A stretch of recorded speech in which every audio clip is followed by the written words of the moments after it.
good afternoon mga kababayan. So babalikan po natin ngayon si Tatay Pablito dito po sa Municipality of Antipas, Barangay Quiapo mga kababayan. Doon po sa pinsan ni Tatay Pablito na si Pastor Lumayo. So let's go mga kababayan. Dami naman.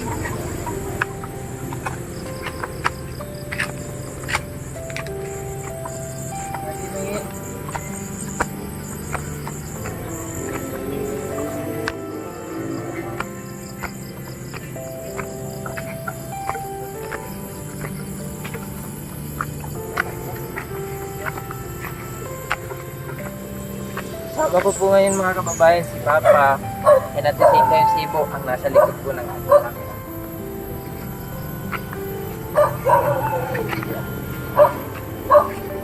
Si Tatay Pablito mga kababayan. Yan na, naglalakad na si Tatay. Naglalakad naman. Pero hopefully okay na si Tatay at makakausap na natin siya ngayon na lang. Hi tayo, may hapon.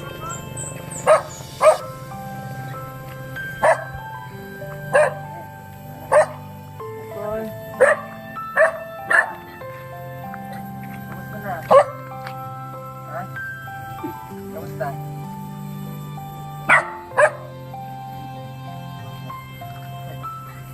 Hi, te. May nga po.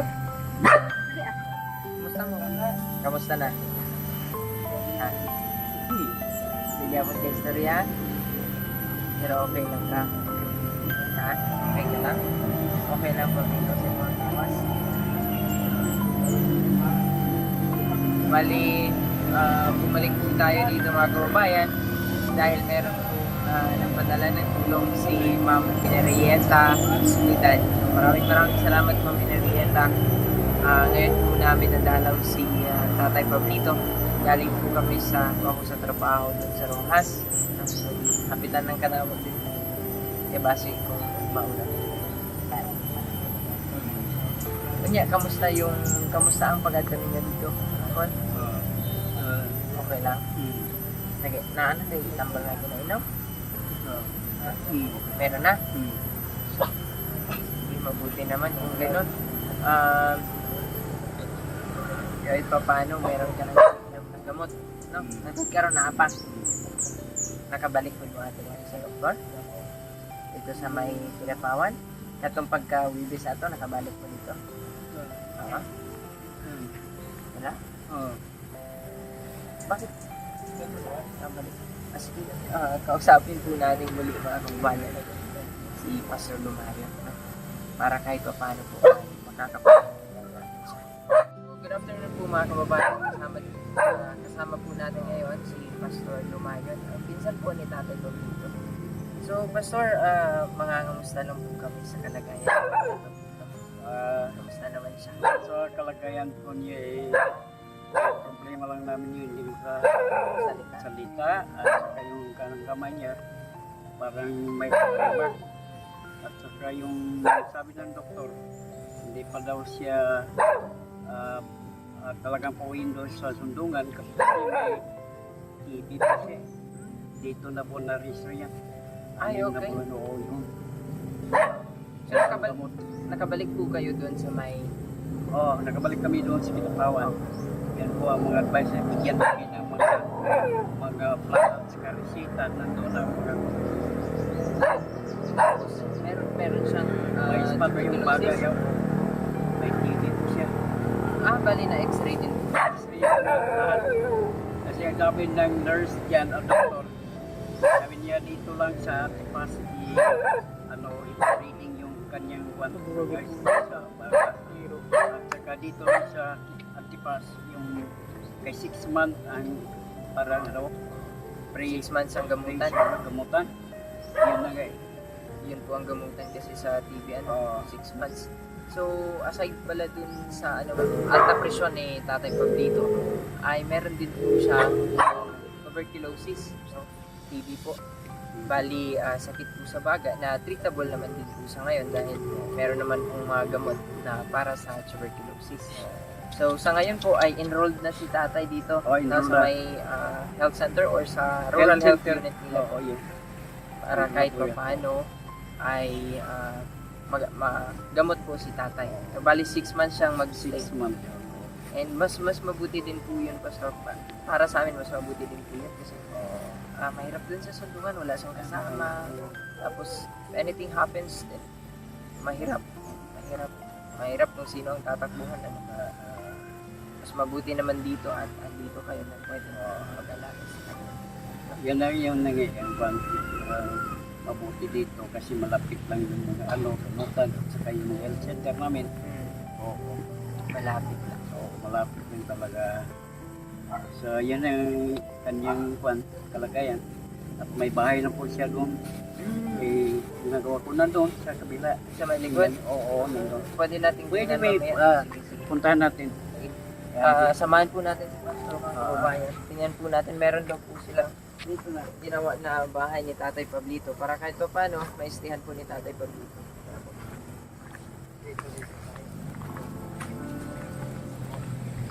Kasi malapit ako sa DR. Sa bahay, maraming kita. May mga yung kukulat na parang isang Rest, ano, kasi sila ito, ano,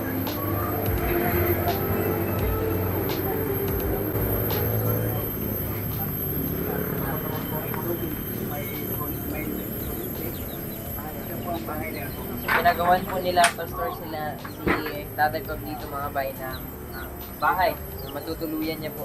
Kasi doon po sa pinakita natin noon, Sigara mga ko kababayan, tumayan ko ba? bali po, parsonage po kasi yun. So, doon po nag-stay yung pastor ng church. At the same time, if Sunday or meron po silang mga activities sa church, meron po silang mga members na pumunta din po doon. So, hindi daw po masyadong nakakapag-rest si Tatay Pablito. Kaya pinabuti na lang po nila na magawa si Tatay Pablito na munting tahanan dito. Kubo dito para kahit pa paano po may privacy si tatay, no? Pero at least kahit pa paano malapit lang din sa kanila kung ano po ang mga kailanganin ni Tatay Pablito, ano po yung problema niya, malapit lang po sila at kahit pa paano alam po nila kaagad. Ito na po ang ito, may konting lamisa. Pasok tayo tayo. Oo. Ikaw ang kwalito. Ano tayo? Yan, o. Pwede mo pumasok, Pastor? Pwede ka. Pwede talaga. Ay, okay. Oo, yan, o.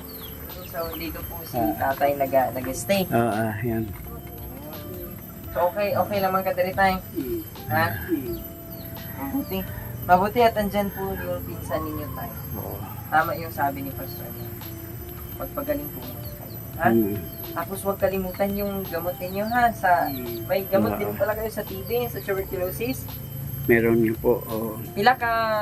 Ilang weeks na siya, Pastor, nag-ainom, Pastor? Wala pa po siya yan kasi yung nurse namin doon may note po nga sila ang magbigay. Okay. Bago pa lang po.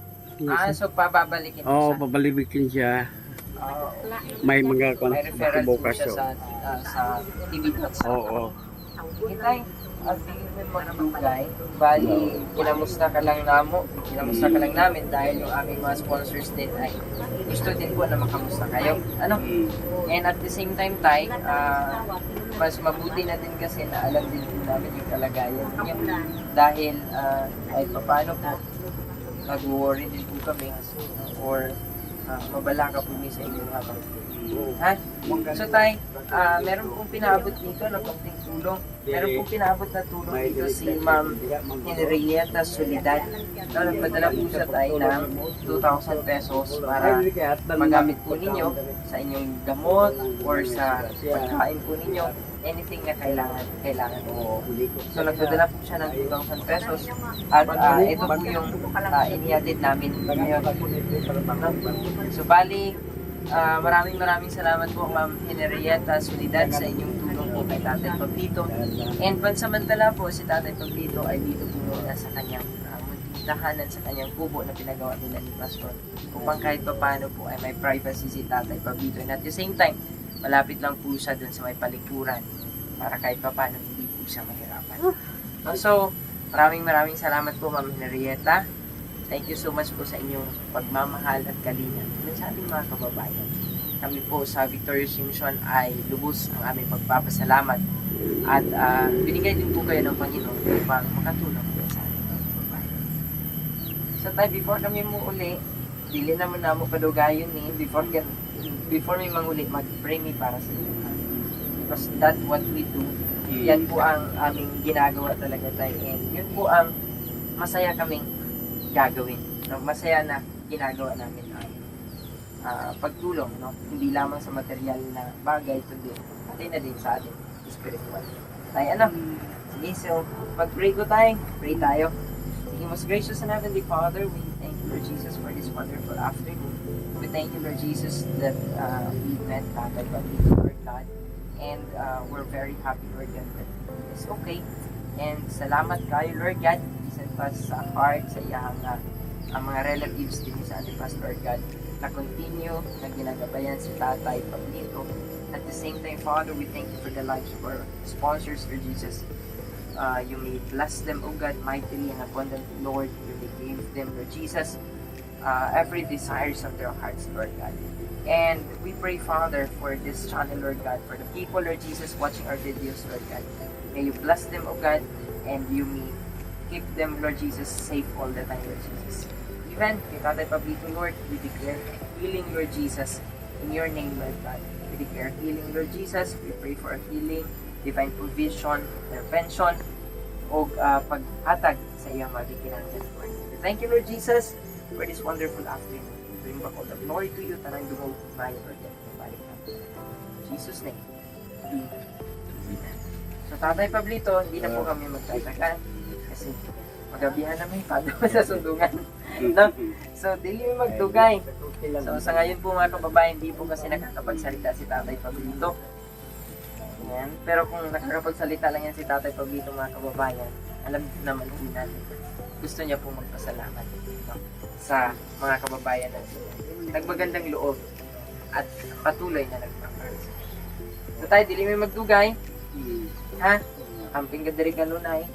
Kaon og daghan. Kaon og daghan yan at the same time tayo magpaayo. No? Maraming salamat po mga kababayan sa iyong patuloy na pagsuporta at pagsubaybay. Hanggang sa susunod, see you po sa ating mga videos. God bless mga kababayan and always stay connected to God. Bye.